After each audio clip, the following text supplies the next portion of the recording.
I stood in the dining room at Sunday dinner, still wearing my work uniform from the hospital, the fabric stiff with dried sweat from a 12-hour shift that had left my feet aching and my back screaming for relief.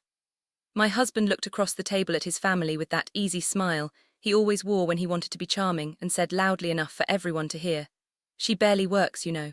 Spends most of her days just resting at home." His siblings snickered into their napkins like it was the funniest joke they'd heard all week. His mother gave me a long, disappointed look that made my stomach twist into knots. I was standing right there in front of all of them, exhausted down to my bones, and he was telling them I did nothing. The humiliation was immediate and sharp, cutting through me like a knife.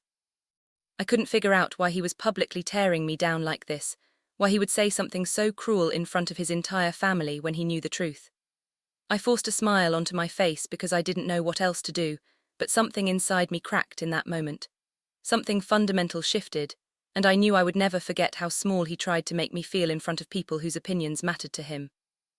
I felt invisible and worthless, like all the hours I'd worked, and all the sacrifices I'd made counted for absolutely nothing in his eyes or in the eyes of his family who believed every word. On the drive home through the dark streets, I brought it up carefully, trying not to sound angry or hurt even though I was both. He brushed off my discomfort with a casual wave of his hand, saying his family just likes to tease people, and that I was being too sensitive about a harmless joke that didn't mean anything.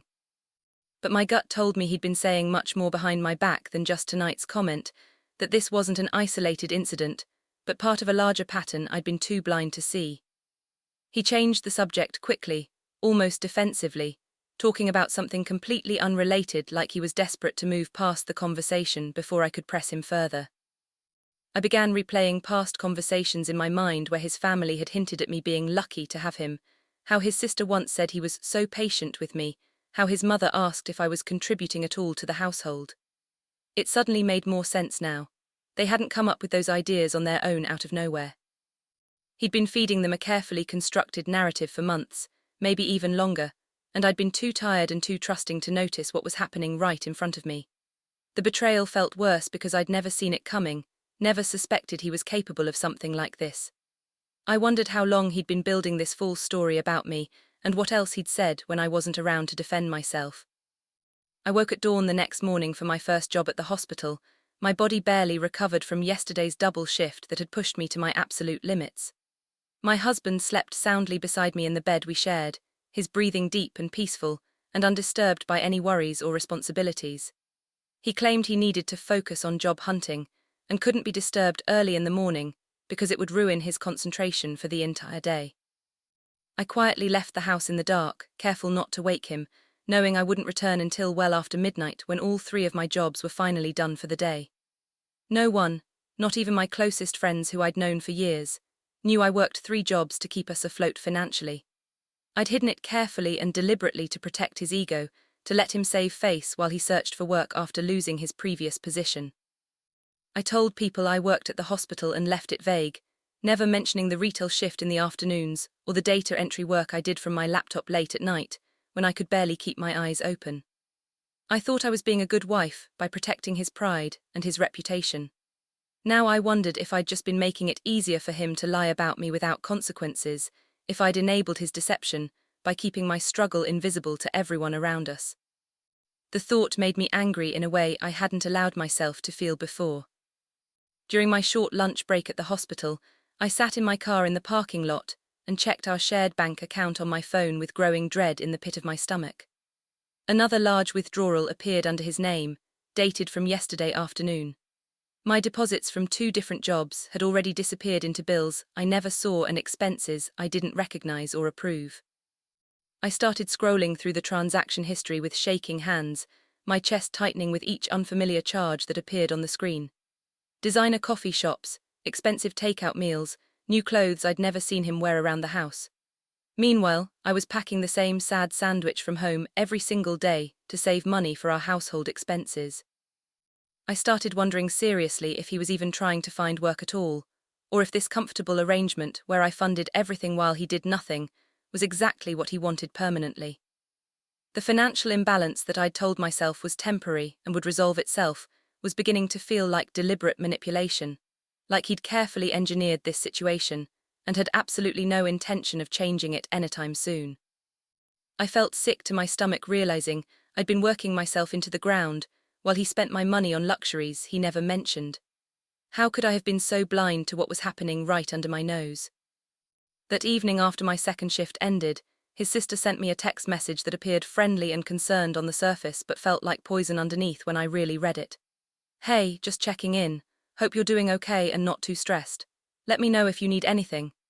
It was worded politely but dripping with condescension, like she was reaching out to someone she pitied from a position of superiority. I realized with a sinking feeling in my gut that they all genuinely believed I didn't contribute anything to our household whatsoever. They thought I was a burden he was graciously carrying, a lazy wife who refused to work while their hard-working son and brother struggled valiantly to support us both. The emotional weight of carrying that false narrative felt heavier than the physical exhaustion that never left my body anymore no matter how much sleep I managed to get. I started to feel trapped in my own marriage, caught in a web of lies I hadn't even known existed until now. How long had he been doing this to me? How many conversations had happened behind my back where he painted me as worthless and selfish? The questions haunted me during my third shift that night, making it even harder to concentrate on the work in front of me. I felt like I was living in a nightmare. I couldn't wake up from no matter how hard I tried. Over the following weeks, his behavior shifted in ways that made my skin crawl with discomfort. He became more controlling about what I spent, questioning every small purchase I made even though all the money in our shared account came directly from my paychecks. He framed it as budgeting together and being responsible with our finances, but it felt like surveillance, like he was monitoring my every move and tracking every dollar. He started complaining more loudly when the house wasn't perfectly clean, pointing out dishes in the sink or laundry that hadn't been folded exactly the way he liked. I was running on 4 hours of sleep most nights, but he acted like I had endless free time to maintain a spotless home while also working constantly. He'd sigh dramatically when he came into the kitchen and say things like, "I guess I'll have to do this myself since no one else cares about keeping things nice." I wanted to scream at him that I was working 16-hour days while he did absolutely nothing productive, but I bit my tongue hard enough to taste blood. Resentment grew quietly inside me like a weed I couldn't pull out no matter how hard I tried, spreading roots deeper every single day that passed. The man I'd married was disappearing, replaced by someone I barely recognized and didn't particularly like anymore. I started to wonder if this version of him had always been there underneath, just waiting for the right circumstances to emerge. One afternoon, I came home between my first and second jobs to grab a quick meal and change into my retail uniform. I heard him on the phone in the bedroom talking to one of his friends from college, his voice carrying clearly through the thin walls of our apartment. "Yeah, man, it's tough.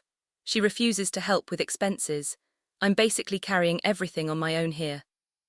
Hearing it out loud, hearing him speak those words to someone else as if they were true, hit me harder than I expected.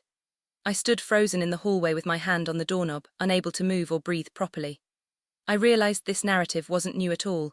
He'd been carefully cultivating it for months, probably since the day he lost his job and decided to stop trying. It was easier for him to blame me publicly than to admit he wasn't contributing anything at all to our household. It was easier to make me the villain in his story than to face the reality that he'd given up completely while I was breaking myself in half to keep us from drowning financially. I felt more like a caretaker than a partner, more like his mother than his wife, and I hated every second of it with an intensity that scared me. This wasn't what I'd signed up for when I married him, and it certainly wasn't what I deserved after everything I'd sacrificed. I wanted to burst into the room and confront him right then, but I was already running late for my next shift. Every time I tried to bring up our finances in the weeks that followed, he snapped at me or deflected with practiced ease that told me he'd been anticipating these conversations. He insisted he was handling everything just fine, even though I could see no evidence of that anywhere in our accounts or our lives. I started to quietly track my hours and my pay in a small notebook I kept hidden in my car, documenting everything carefully. I wrote down every shift, every deposit, every dollar I brought into our shared account from all 3 jobs. The gap between what I earned and what remained in the account at the end of each month grew disturbing and impossible to ignore or rationalize away. Money disappeared like water through a sieve, and I had no idea where it was all going or what he was spending it on. This was the point where I stopped pretending everything was okay between us. This was where I started to realize I was married to someone who was actively lying about me to everyone who would listen, and I didn't know how to fix it or if I even wanted to try anymore. The marriage I'd thought we had was revealing itself to be a fiction, and I was the only one who hadn't known it. I felt like a fool for believing in him for so long, for trusting that we were building something together when he'd been tearing me down the entire time. His mother called me one evening while I was driving between my second and third jobs, exhausted and hungry, and dreading the next 4 hours ahead of me. Her voice was unusually cold and formal, nothing like the warm tone she'd used with me when we first met years ago. She said she was praying for me to stop being such a burden on her son, that she hoped I would find it in myself to contribute to the marriage the way a good wife should. I finally realized with absolute clarity that he must have been telling them I refused to work entirely, that I was lazy and entitled, and living off his non-existent income while he struggled. All the judgmental looks I'd received at family dinners suddenly made perfect sense now. They weren't just teasing me casually. They genuinely believed I was a terrible wife who did nothing while their son suffered in silence. I thanked her politely for her concern through gritted teeth and ended the call, then pulled into a parking lot and cried until my eyes were swollen and red, and I could barely see. I cried in my car for 20 minutes before my night shift, trying to pull myself together enough to go inside and smile at customers like nothing was wrong in my life. The betrayal felt complete and suffocating, like I was being buried alive under lies I couldn't escape from no matter what I did. I wondered how many other people in his life he'd told these lies to, how far his web of deception really extended. I dragged myself through work that night feeling hollow inside, like someone had scooped out everything vital and left only an empty shell moving through the motions. It wasn't just the lies anymore that hurt, it was the crushing loneliness of carrying everything alone while he played the victim to anyone who would listen and believe him. I felt like I was drowning while he stood safely on the shore telling people I refused to swim. My co-workers noticed I was pale and unusually quiet, my movements slow and mechanical instead of my usual efficiency. One of them, a nurse I'd worked with for years, asked if I was feeling okay if I needed to go home early. I brushed her off with a fake smile and said I was just tired, nothing serious to worry about. I was too ashamed to explain what was really happening in my marriage. How could I tell them that my husband was telling his entire family I didn't work when I was standing there on my third job of the day? How could I admit that the person who was supposed to love me most in the world was systematically destroying my reputation to protect his own ego? The shame felt like it was eating me alive from the inside out. I felt like I was living two completely different lives, the one where I worked constantly to survive, and the one he'd invented where I was useless and lazy. Unexpectedly, his mother showed up at our apartment one afternoon when I happened to be home for a brief window between my retail shift and my evening data entry work. She said she wanted to see how they were living and to understand the situation better because she was concerned about her son. I was exhausted and caught completely off guard, still wearing my retail uniform with my hair falling out of its ponytail and mascara smudged under my eyes. I apologized profusely for the messy kitchen, for the dishes in the sink, for the laundry basket overflowing in the corner because I hadn't had time to fold anything in days. His mother looked around the apartment with an expression that absolutely broke my heart. She looked genuinely heartbroken, convinced her son was supporting everything alone while living in these conditions. She patted my hand gently and said with what sounded like real sympathy, "I know things are hard, honey. But you have to try harder for him. He deserves better than this." I nodded mutely, too tired and too defeated to defend myself in that moment, and my guilt deepened even though I had absolutely nothing to feel guilty about. She left believing exactly what he wanted her to believe, and I let her go without correcting her because I didn't have the energy to fight anymore. The visit left me feeling even more alone and misunderstood than before. After another brutal 16-hour day that left me barely able to stand upright without swaying, I came home past midnight to find him sitting on the couch watching television with a beer in his hand. He looked up at me with genuine annoyance on his face and complained that the laundry wasn't done, that he'd needed a specific shirt for something, and couldn't find it clean. Something inside me finally snapped for the first time in our entire marriage. I told him through gritted teeth to handle something himself for once in his life, to stop acting like I was his maid when I was barely keeping my eyes open and could hardly remember my own name. He responded immediately and defensively with, "My family is right about you. You don't even try anymore." My chest tightened painfully, and everything suddenly became crystal clear in a way it never had been before. This was the moment I finally saw him for exactly who he was, not the man I'd married years ago, but someone who would rather destroy me completely than admit his own failures and shortcomings. I decided right then, standing in our living room at midnight, that I couldn't keep protecting his pride at the expense of my own sanity and self-respect. Something had to change, and it was going to have to be me who changed it, because he clearly had no intention of changing anything about himself or his behavior. I began answering his family's messages honestly after that night, without making excuses or hiding the truth anymore to make him look better. When his sister sent me another condescending text asking if I was thinking of getting a job soon, I replied simply and directly without sugarcoating anything. I work 3 jobs already. I have been for 8 months now. The silence that followed was deafening and stretched for days with no response. No one responded, no one called to apologize, no one acknowledged what I'd said or asked for more details. I realized that telling the truth felt lighter than hiding it, like I'd been carrying a massive weight on my shoulders that I'd finally set down permanently. The emotional turn began right there in that moment of honesty. I stopped protecting him and started protecting myself instead, and it changed everything about how I saw our marriage and my place in it. I didn't owe him my silence anymore, didn't owe him the protection of his carefully constructed lies. The truth was going to come out whether he liked it or not, and I was done being complicit in my own destruction. I quietly began gathering my pay stubs from all 3 jobs and tracking my deposits in a detailed spreadsheet on my laptop that I password protected. I wasn't doing it for revenge or to hurt him deliberately.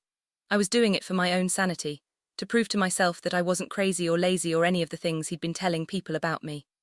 My exhaustion gradually transformed into a quiet, steely determination that felt different from anything I'd experienced before in my life. I stopped arguing with him altogether, because I realized arguing was completely pointless when he had no intention of actually hearing me or acknowledging reality. He noticed the change in me but completely misinterpreted it as me, finally calming down and accepting things the way they were. He had absolutely no idea I was planning my exit strategy one small step at a time, gathering evidence and building a case for why I needed to leave this marriage before it destroyed me completely. The documentation gave me a sense of control I hadn't felt in months, proof that I wasn't imagining the imbalance in our relationship. His mother called again a few weeks later, her voice uncertain and confused in a way I'd never heard before. She said she was helping him check something on the computer and saw a strange deposit in our shared account that she didn't understand or recognize. She asked me directly where it had come from, if it was some kind of banking mistake or error. I answered simply and calmly without elaboration or defensive explanation. That was from one of my jobs, probably the hospital paycheck.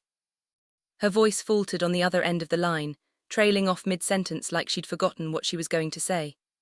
I could hear her confusion, could practically see her face as she tried to reconcile what I'd just said with everything her son had been telling her for months. I realized this was the first time his mother had ever heard that I actually worked at all, let alone at multiple jobs. A small crack appeared in the carefully constructed narrative he'd built around me, and I could hear it forming in the silence that stretched between us on the phone line. I didn't elaborate or explain further. I just let the simple truth sit there between us and do its work. Sometimes the truth doesn't need embellishment or defense, it just needs to exist. His mother must have confronted him about the deposit immediately after our call ended, because that evening I could hear them arguing on the phone from the other room where I was pretending to read a book. He stammered and backtracked desperately, saying I barely worked a shift or 2, and that it wasn't really substantial income worth mentioning. I heard the whole argument from the hallway where I stood listening intentionally, his voice wavering in a way I'd never heard before in all our years together.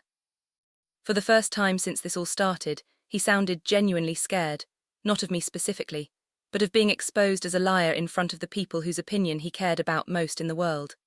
I said nothing and didn't interrupt or reveal that I was listening. I just stood there quietly and waited for the truth to do what I couldn't do myself, what I'd been too tired and too beaten down to accomplish on my own. The conversation went on for nearly an hour, his voice getting progressively more defensive and desperate as his mother pressed him for answers. I heard him say my name multiple times, always followed by excuses and minimizations, and each time I felt my resolve strengthen. This was who he really was, a liar protecting himself at my expense. A few days later, his mother asked to see our bank statements herself directly. She didn't ask him, she called me and asked me specifically, saying she needed to understand what was really happening with our finances and our marriage. He hesitated and tried to deflect when I told him about her request, suggesting it wasn't necessary and that she was overreacting to a simple misunderstanding. But she insisted firmly, and eventually he had no choice but to pull them up on the computer in front of both of us. I stayed completely silent as the documents loaded on the screen, watching his face grow progressively paler with each passing second. Every deposit, every single job, every shift, every dollar I'd earned, showed up under my name, lined up in neat rows that told the whole story he'd been hiding from everyone. His mother went pale as she scrolled through months of statements, her hand trembling slightly as she held the mouse and clicked through page after page. She didn't say anything right away, but I could see her face changing as she absorbed what she was seeing, as the truth rewrote everything she thought she knew about our marriage and her son's character. The silence in the room was heavy and suffocating, broken only by the clicking of the mouse. When his mother finally left the apartment that evening, he turned on me immediately with rage I'd never seen before in all our time together. He said I'd embarrassed him in front of his family, that I'd made him look like a liar and a failure and a terrible person. I felt completely numb listening to him yell, like I was watching the scene happen to someone else from far away. The marriage felt irreparable now, broken beyond any possibility of fixing or salvaging. I slept alone on the couch for the first time in months, my body aching from overwork, but the emotional exhaustion was so much worse than the physical pain could ever be. I lay there in the dark, seriously considering whether staying in this marriage was even an option anymore, or if I'd already stayed far too long trying to save something that had been dead for months. Part of me still loved the man I'd married, but that man didn't exist anymore if he ever really had. The person living in this apartment with me was a stranger who seemed to hate me for reasons I couldn't fully understand. Or maybe he didn't hate me. Maybe he just hated that I'd stopped enabling his lies, stopped protecting him from the consequences of his own choices. I stopped doing his laundry after that night. I stopped cooking meals for him, stopped managing his expenses, stopped doing any of the domestic labor I'd been shouldering on top of my 3 jobs. I kept working my 3 jobs because I needed the income to survive, but all my money started going into a separate account I opened at a different bank across town where he couldn't access it or monitor it. He noticed the shift quickly and didn't like it one bit. He asked why I was acting so cold toward him, why I wasn't taking care of things around the house anymore like I used to. I looked at him calmly and replied with complete honesty, "I'm done pretending this is a real marriage." Those words seemed to shake him more than anything I'd said in months of arguments. He finally started to understand that something fundamental had changed between us and wasn't going to change back no matter what he said or did. The power dynamic that had been so unbalanced was finally starting to shift, and he could feel his control slipping away. He tried various tactics to regain that control, guilt, anger, promises to change, but I'd heard it all before and none of it worked anymore. His mother visited again about a week later, but this time everything was different from her previous visits. She came to the door apologizing profusely, her eyes red like she'd been crying for hours.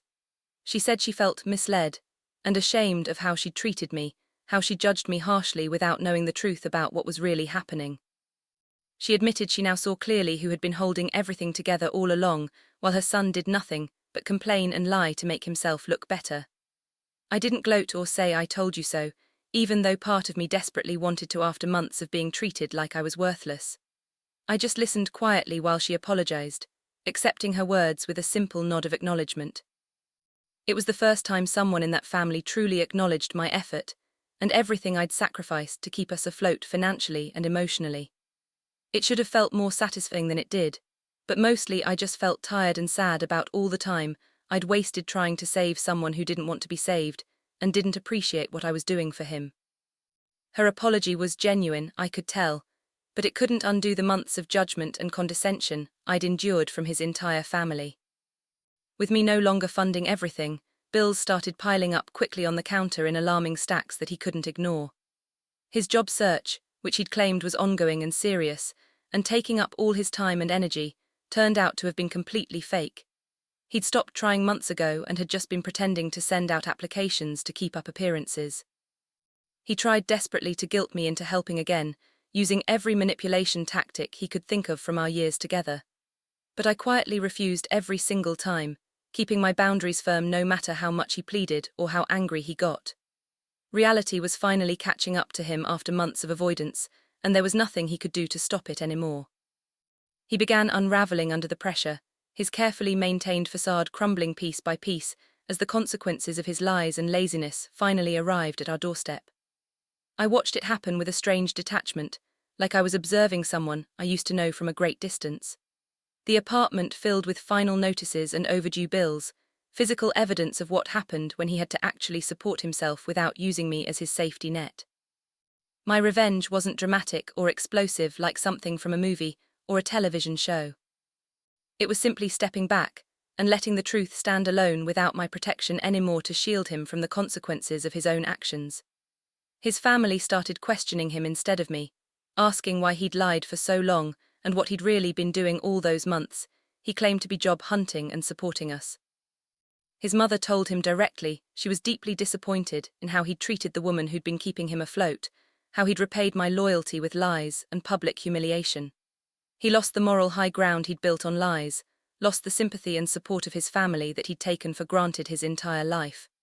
The power dynamic shifted naturally and painfully, and I didn't have to do anything except stop hiding the truth from people who deserved to know it. Watching him face consequences felt less satisfying than I'd imagined it would, but it felt necessary and right and long overdue. Justice didn't feel triumphant, it just felt quiet and sad. I took no pleasure in watching him struggle, but I also felt no obligation to rescue him from problems he'd created entirely on his own. I told him calmly one evening that I was opening my own bank account and permanently separating our finances moving forward. He panicked immediately, his eyes going wide with something that looked like genuine fear of losing control over me and our situation. He realized in that moment that he was losing his power over me, that the situation he'd engineered so carefully was falling apart completely. I didn't yell at him or list all his failures systematically the way part of me wanted to. I just calmly stated the facts about what was going to happen next and what my boundaries were going to be going forward. This quiet confidence rattled him far more than any confrontation or argument ever could have. He finally saw that I wasn't backing down, wasn't going to let him manipulate me anymore, and that scared him more than anything else could have. He tried to argue, tried to convince me I was overreacting and that we could work things out if I just gave him another chance. But I was done giving chances to someone who'd used them all up months ago. I'd given him chance after chance to be honest, to contribute, to treat me with basic respect, and he'd squandered every single one. I moved into a small studio apartment on my own 2 months later, after saving enough for a deposit. It was tiny and plain with barely any furniture, but it was mine and mine alone. I slept through the night for the first time in years, without waking up anxious or angry or wondering what he was doing or what he'd told people about me. His family slowly distanced themselves from his behavior, with his mother calling me occasionally to check in and apologize again for not believing me sooner. My life became quieter, but also infinitely freer without the constant burden of his lies and laziness weighing me down every single day. I cut back to 2 jobs instead of 3, because I only had to support myself now instead of carrying 2 people. I began rediscovering who I was as a person outside of that marriage, outside of the role I'd been playing for so long that I'd almost forgotten there was anyone else underneath. It felt like learning to breathe again after being underwater for years, like waking up from a nightmare I'd thought would never end. I bought small things for my apartment, a plant, a new pillow, a cheap print for the wall, and each purchase felt like an act of reclaiming myself. Months later, his mother sent me a long message thanking me for everything I'd done for her son, even when he didn't deserve it or appreciate it at all. She said she understood now why I'd left, and that she didn't blame me at all for walking away when I did. I replied graciously, but kept firm boundaries about contact with that family going forward. I was polite but clear that I was moving forward with my life separately, and didn't want to maintain connections to my past or the people who reminded me of that painful time. I wasn't interested in revenge anymore. The truth had already done enough damage without me adding to it deliberately. My final act of closure was choosing my own peace over any desire to punish him further for what he'd done to me. I blocked his number, signed the divorce papers without drama or negotiation, and focused on building a life I didn't have to hide or apologize for to anyone. And this time I didn't hide my strength from anyone who asked about what I'd been through. I'd worked 3 jobs to support a man who told everyone I did nothing, and when the truth came out I walked away with my head high and my conscience clear. That was enough for me. That was more than enough. I was finally free to be myself without apology, without explanation, without the weight of someone else's lies dragging me down. Some nights I still woke up angry about the time I'd lost, but mostly I just felt grateful I'd found my way out before losing myself completely.